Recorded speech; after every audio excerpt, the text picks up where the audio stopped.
Hello friend, good morning. जैसे अजीत कुमार गुप्ता है। आज हम लोग इलेक्ट्रिसिटी के आगे डिस्कस करेंगे, जहां पर लास्ट क्लास में हम लोगों ने डिस्कस किया था। क्या डिस्कस किया था? केसीएल केवीएल पर बेस्ड प्रॉब्लम्स को डिस्कस किया था, जहां हम लोग कुछ प्रॉब्लम्स को देखे थे कि किस तरह से केवीएल का यूज करके कॉम्प्लेक्स नेटवर्क को सॉल्व करते हैं, जहां पर हम बता पाते हैं कि हर इंडिविजुअल रेसिस्टेंस या सर्किट से कितना करंट है। अब है कि अगर हमें कुछ ऐसा रहे कि कॉम्प्लेक्स नेटवर्क से ये पूछा जाए कि कितना करंट ओवरऑल एक्सट्रैक्ट किया जाएगा, तो उन प्रॉब्लम्स को क्विकली कैसे सॉल्व करें। क्विकली सॉल्व करने का मतलब क्या है कि अगर हम इंडिविजुअली हर बार केसीएल केवीएल या कॉम्प्लेक्स चीजों को यूज करेंगे, तो हो सकता है कि ये प्रॉब्लम्स बहुत ही बढ़ जाएगी। तो उसके लिए कॉन्सेप्ट क्या आया कि अगर कॉम्बिनेशन ऑफ रेसिस्टेंस को किसी सुटेबल इक्विवेलेंट रेसिस्टेंस से रिप्लेस करके कुछ को मिनिमाइज किया जाए, ताकि नेटवर्क के सॉल्यूशन में इजी हो। तो जैसे देखिए क्या कि अगर आपके पास प्रॉब्लम कुछ इस तरह से आ जाए कि आपके पास कोई सोर्स है और रेसिस्टर है।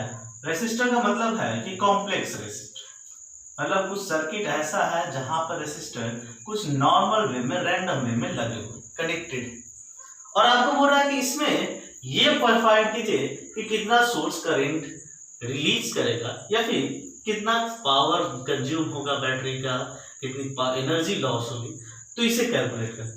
तो ऐसे कॉम्प्लेक्स स्ट्रक्चर को कहा गया कि हम लोग मिनिमाइज करके क्यों ना इक्विवेलेंट कर ले और उसके बाद उसे सॉल्व करें। अब समझा रहे कुछ चीज। हम लोग कॉम्बिनेशन ऑफ रेसिस्टर को स्टडी करने जा रहे हैं। कॉम्बिनेशन ऑफ रेसिस्टर का मतलब है कि नेटवर्क में बहुत ही तरह के रेसिस्टर जो लगे होंगे किसी पैटर्न पर पकड़े गए, और अगर उस पैटर्न पर होंगे तो उसे कैसे हम रिप्लेस करें। ठीक है, अब हम लोग कर क्या रहे हैं कि हम लोग कॉम्बिनेशन के लिए दो बेसिक कॉम्बिनेशन को आइडेंटिफाई। आज हम लोग कॉम्बिनेशन ऑफ रेसिस्टर देख रहे हैं, जहां हमने दो तरह के कॉम्बिनेशन को आइडेंटिफाई। कॉम्बिनेशन ऑफ रेसिस्टर, ठीक है। दो तरह के बेसिक कॉम्बिनेशन है। एक है सीरीज कॉम्बिनेशन, जिसे आप बोल सकते हो एन टू एन कॉम्बिनेशन, ठीक है। और दूसरा है पैरेलल कॉम्बिनेशन,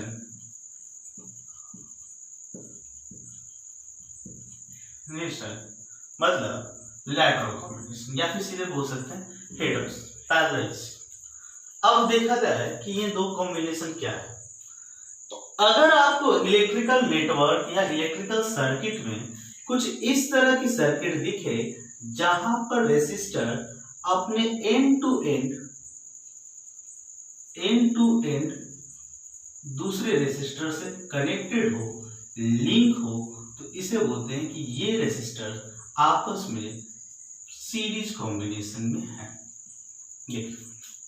एक रेसिस्टर जहां पर खत्म हुआ वहीं से दूसरी रेसिस्टर शुरू हुई, ये दूसरा जहां खत्म हुआ तीसरा रेसिस्टर वहीं पर हुआ, तो इसे बोला गया कि सीरीज कॉम्बिनेशन, जहां पर एक साइड दूसरे साइड को लिंक करता है। एक तरह से बोल सकते हैं कि हम लोग जो मानव श्रृंखला बनाते हैं, एक हाथ में हाथ पकड़ के जो एक्सियल जाते रहता है, तो उस तरह की ही नेटवर्क है जिसे हम लोग बोल रहे हैं सीरीज कॉम्बिनेशन। ये हमारा हुआ सीरीज कॉम्बिनेशन। अब सीरीज कॉम्बिनेशन में हम देखें कि क्या नेचर और ब्यूटी क्या होगी। तो देखा, अगर इस सीरीज कॉम्बिनेशन को सेल से जोड़ा गया है या बैटरी से आप जोड़ रहे हो, जिस बैटरी की भी बात करें, तो देखा इस बैटरी से निकलने वाला करंट इन सब से होकर के गुजरेगा। मतलब अगर ये करंट आई है तो यही आई R1 से होकर क्रॉस किया, यही आई R2 से होकर क्रॉस किया, और यही आई R3 से होकर क्रॉस करेगा। मतलब कि हम बोल सकते हैं कि आई या करंट जो होगा इस केस में वो होगा सेम फॉर ऑल। क्योंकि किरचॉफ्स करंट लॉ हम जानते हैं कि किसी भी वायर में जो करंट इन करेगा उसी हिसाब से आउट करेगा। तो करंट में वायर अगर ये इन किया है तो यहाँ से आउट भी वही करेगा। दूसरी चीज, किसी भी कंडक्टर के अंदर करंट जमा नहीं हो सकता, मतलब जितना वो इन किया उतना आउट कर रहा है, तो वही करंट आउट किया। तो इस हिसाब से हमने कंफर्म किया कि यहाँ पर सीरीज कॉम्बिनेशन अगर मिलेगा तो जितने भी रेसिस्टर कॉम्बिनेशन में सीरीज में हैं उन सब से same amount of current release हो। दूसरी चीज, बैटरी की बात करें तो बैटरी के दो टर्मिनल पॉइंट ये है, ठीक है। अगर टर्मिनल का नाम दे तो ए और बी, ठीक है। तो अब देखिए ये वायर भी ए, यहां पर चूंकि ड्रॉप करा, इसका नाम देते हैं सी और इसका डी। तो देखा current high potential to low potential cross करता है, तो हम देख रहे हैं कि यहां से करंट यहां गया तो पोटेंशियल ड्रॉप हो गया होगा यहां पर VA माइनस VC, जिस ड्रॉप के कारण यहां पर करंट रिलीज किया, ठीक है। और अगली बार फिर से पोटेंशियल ड्रॉप हुआ तो पॉइंट डी की जो पोटेंशियल ड्रॉप हो गया तो वो है VC माइनस VT, और अगली बार डी से फिर से बी पॉइंट पर गया तो वो हो गई है VD minus VB, D minus B, high potential to low potential. इसका मतलब ये टोटल का जो ड्रॉप कितना हुआ, तो अगर ये टोटल ड्रॉप ऐड करेंगे तो हमें पता चल जाएगा कि ये कितने के बराबर हुआ, VA माइनस VB, जो कि हमारा है VA माइनस VB, मतलब कि सेल के पोटेंशियल। मतलब क्या होगा कि sum of all potential drop is equal to the supply potential। समझ में आ गया कि हमने हर किसी के ड्रॉप को, कितना ड्रॉप हुआ उसको जोड़ दिया है, तो वो हमारे सप्लाई के ड्रॉप के बराबर।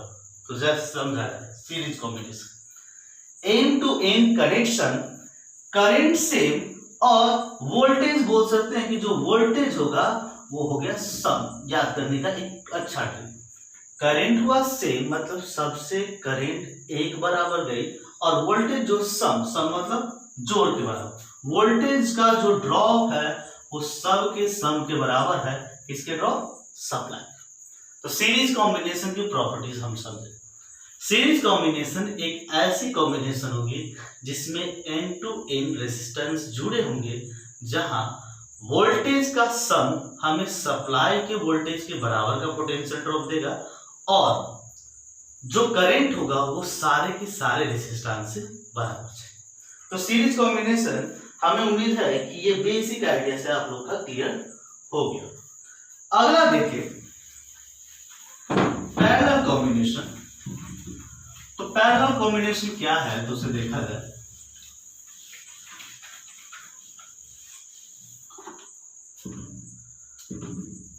पैरेलल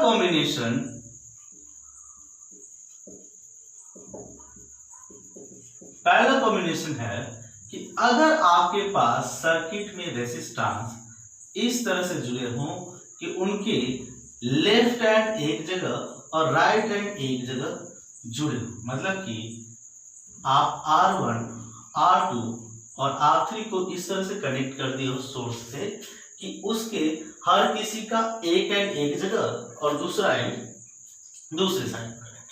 आप कनेक्शन को देखेंगे तो समझ में आएगा कि हर किसी का एक एंड एक साइड में कनेक्टेड है जो कि यहाँ पर, और दूसरा एंड दूसरे साइड में कनेक्टेड है, और इसको हम लोग पैरेलल। क्योंकि ये नेटवर्क को डायग्राम करके बनाया जा रहा है तो यहाँ पर तो इजीली दिख रहा है, बट हर बार इजीली दिखेगा नहीं। बस ये देख ले कि एक जगह पर हमने एक एंड को और दूसरे जगह पर दूसरे एंड को अगर कनेक्ट किया है तो ये हुआ पैरेलल कनेक्शन।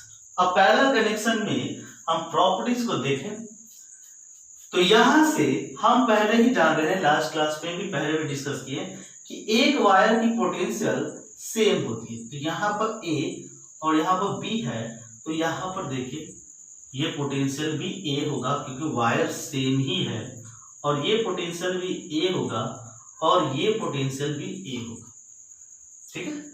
B वायर ही है तो B वायर है तो इसका मतलब ये पोटेंशियल भी B, ये पोटेंशियल भी B और ये पोटेंशियल भी। अब समझा, इसका मतलब पैरेलल कॉम्बिनेशन में जो हमें पोटेंशियल ड्रॉप मिल रहा है हर रेजिस्टेंस के क्रॉस, वो है सप्लाई के पोटेंशियल के बराबर। मतलब potential across each resistance is equal to the supply potential। ठीक है। अब दूसरी बात, अगर हम मान ले कि इस बैटरी से करंट I निकला, जो करंट I गया और इस जंक्शन पर पहुंचा, तो जंक्शन पर पहुंचा है तो इसका मतलब ये करंट I1 कहीं से उस पाथ पर, I2 इस पाथ पर और I3 इस पाथ पर। जस्ट डिटेल को थोड़ा समझ लीजिए। हम कह रहे हैं कि एक जंक्शन पर से 3 रूट है जहां से करंट को जाना है।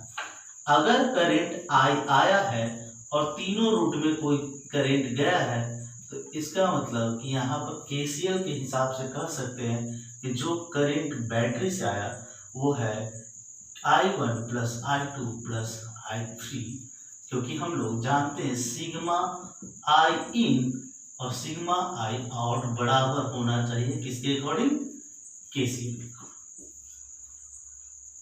तो KCL के हिसाब से इनपुट करंट मतलब इस जंक्शन पर जाने वाली करंट I है वो बराबर होना चाहिए आउट, और इस जंक्शन से आने वाली और बाहर जाने वाली करंट I1 I2 I3 है तो उसके बराबर। तो यहाँ पर बोल सकते हैं पैरेलल कॉम्बिनेशन के लिए कि पोटेंशियल तो हर किसी के क्रॉस सेम निकला और जो करंट है वो है सब, करंट जो है वो है तीनों ही रेजिस्टेंस के सम के बराबर। अब अभी अगर सीरीज में देखेंगे तो सीरीज में था करंट जो था सेम और पोटेंशियल ड्रॉप सम के बराबर सप्लाई सोर्स की, और पैरेलल में है उल्टा, पोटेंशियल सेम और करंट जो है वो सम। जिस किसी भी तरह से आप इसको माइंड में सेट कर सकते हैं उस हिसाब से सेट करें। तो ये था कॉम्बिनेशन। अब हम लोग देखेंगे कि इन कॉम्बिनेशन को किस तरह से हम लोग इक्विवेलेंट करते हैं, किस तरह से सॉल्व करते हैं। तो हम देख रहे हैं एक करके सीरीज कॉम्बिनेशन के लिए कि सीरीज कॉम्बिनेशन का अगर हमारे पास सर्किट है तो उसे कैसे सॉल्व किया जाएगा और किस तरह से हम लोग उसे देखेंगे।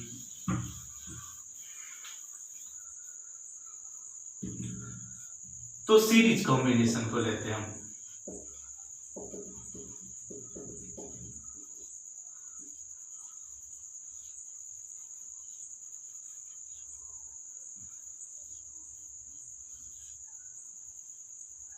मान लेते सप्लाई ये जो पोटेंशियल है वो E है, इसकी रेजिस्टेंस R1 R2 और R3, कॉम्बिनेशन सीरीज होगा। अब हम जानते हैं कि हमें क्या क्या प्रॉपर्टी जो अभी सीरीज कॉम्बिनेशन के लिए समझे थे कि करंट सेम, करंट क्या होगा सेम, और वोल्टेज जो रहेगा सब।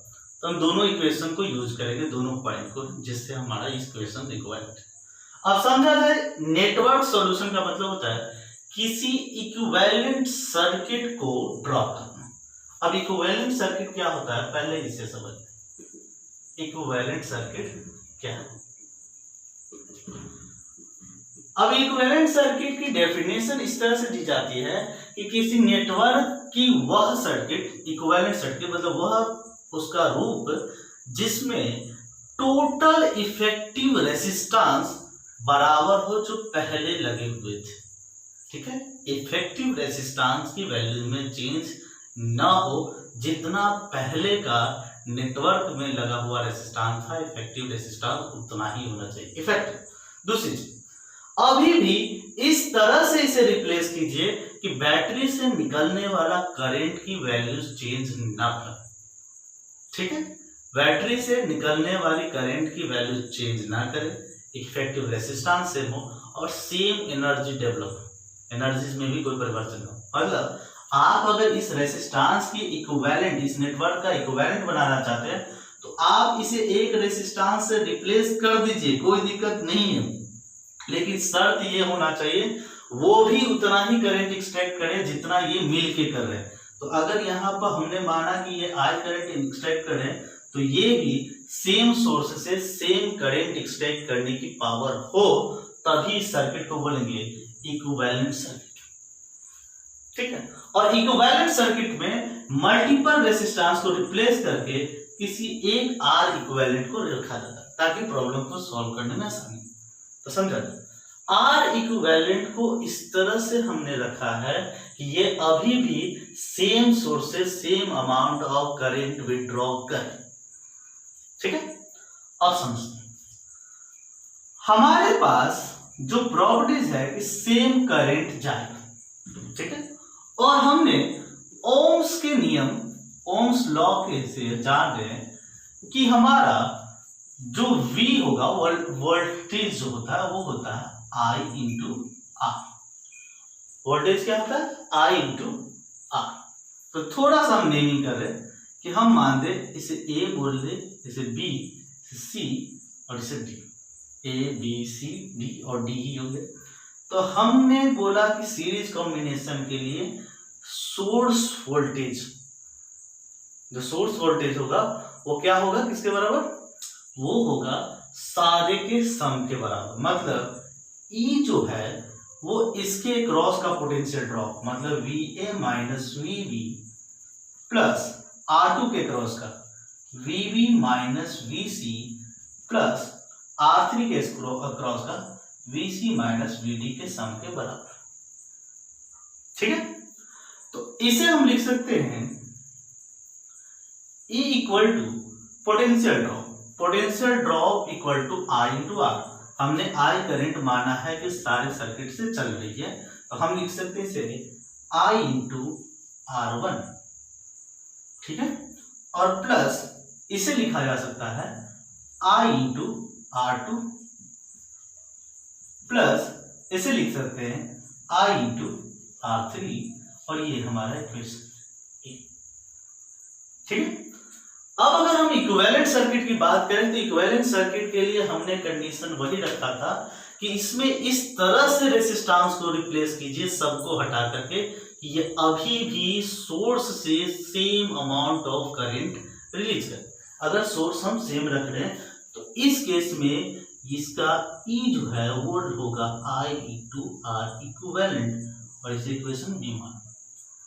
क्योंकि सोर्स सेम है तो हम equation A equal to equation B कर सकते हैं, और अगर करते हैं तो ये आता है I R equivalent I R1 plus I R2 plus I R3, और जिसमें I कैंसिल कर दे इसलिए कि I दोनों जगह बराबर हो, क्योंकि कंडीशन ही यही है।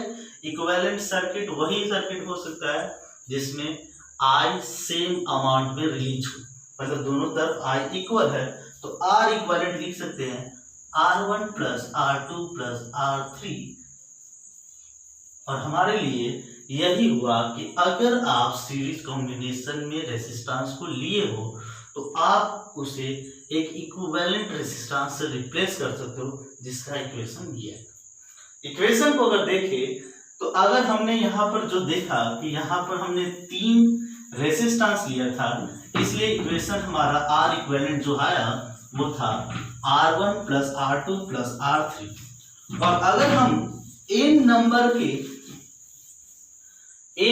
में रेजिस्टेंस ले, मतलब रेजिस्टेंस की संख्या n हो, तो आप इसके इक्विवेलेंट R1 R2 और इसे बोल सकते हैं कि Rn, तो इसके लिए R इक्विवेलेंट लिख सकते हो R1 plus R2 plus R3 dot dot dot Rn। तो ये सीरीज कॉम्बिनेशन की एक फॉर्मूला डेवलपमेंट रहा कि हम इक्विवेलेंट सर्किट का रेजिस्टेंस क्या लिखेंगे, और वो होगा R1 plus R2 plus R3 to Rn। अब देखिए पैरेलल कॉम्बिनेशन क्या है। पैरेलल कॉम्बिनेशन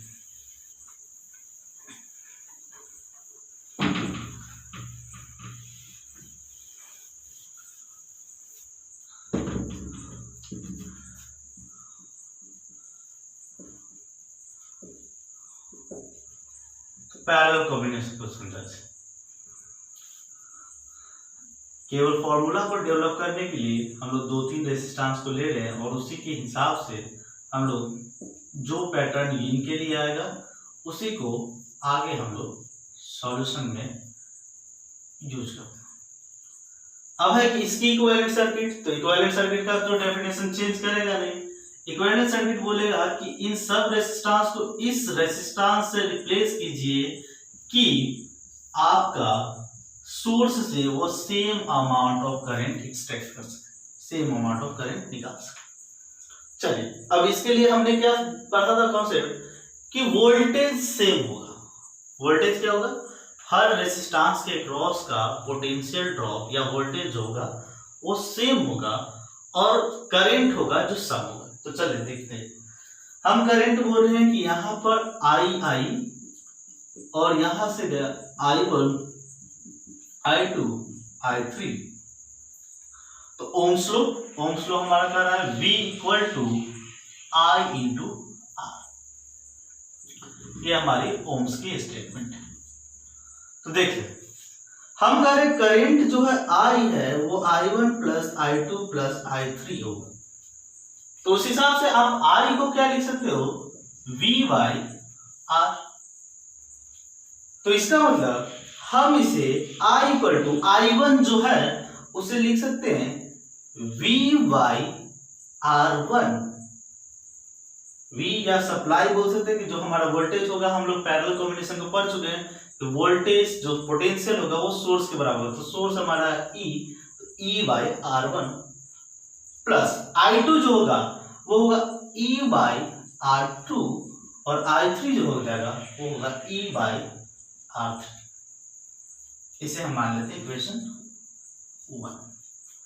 अब हम बात करें इक्विवेलेंट सर्किट की। तो इक्विवेलेंट सर्किट जहां पर हमने बात किया, इसका कॉन्सेप्ट फिर पहले से होता है कि वो सर्किट जिसमें करंट सेम अमाउंट में निकले। तो यहां पर क्या करंट हमारा आ रहा, वो आएगा E बाई R इक्विवेलेंट। और चूंकि करंट सेम है तो इसका मतलब कि करंट सेम के लिए हम इक्वेशन 1 को इक्वेशन 2 की इक्वेट कर सकते हैं और 1 2 को कर दिए तो वो आया E by R1 E by R2 E by R3 equal to E by R equivalent. और जहां से लिख सकते हैं 1 by R1 1 by R2 plus 1 by R3 equal to 1 R equivalent. और हमारे लिए ये पैरेलल कॉम्बिनेशन के लिए इंपॉर्टेंट डिटेल्स, जो भी डेरिवेशन या फिर कॉन्सेप्ट छोड़ है, आप वीडियोस को रोक करके नोट्स के रूप में अपने लिए तैयार कर सकते हैं, क्योंकि ये देखने में अच्छा लगेगा आसानी से हो रहा है, बट आपके नोट्स में प्रिपेयर हो तो आपको ये हेल्पफुल होगा। तो ये हुआ पैरेलल कॉम्बिनेशन के लिए। अगर हम पैरेलल कॉम्बिनेशन में भी जैसा कि सीरीज में देखे थे कि अगर n नंबर ऑफ रेजिस्टेंस को यूज करें, रेजिस्टेंस हमारे पास अभी हमने 3 लेकर के इस प्रॉब्लम्स को कॉन्सेप्ट को डिराइव किया है, तो अगर n number of resistance parallel series में हो तो क्या इफेक्ट पड़ेगा।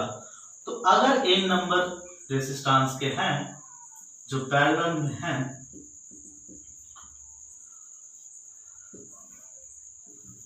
तो इस केस में आपको सप्लाई जो आपने किया है R1 R2 R3 और ये Rn है, तो आप इस केस में इक्विवेलेंट जो लिख सकते हो वो होगा 1 bye R1 1 bye R2 1 bye R3 और सो ऑन।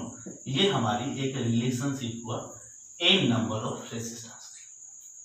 इस वीडियोस में हम लोग इतना ही रखते हैं। आगे के वीडियोस में हम लोग इनकी एप्लीकेशन को कैसे यूज करेंगे, कैसे बड़े बड़े नेटवर्क को छोटे नेटवर्क में और सिंपल नेटवर्क में करके डायरेक्ट सॉल्व करते उसे देखेंगे।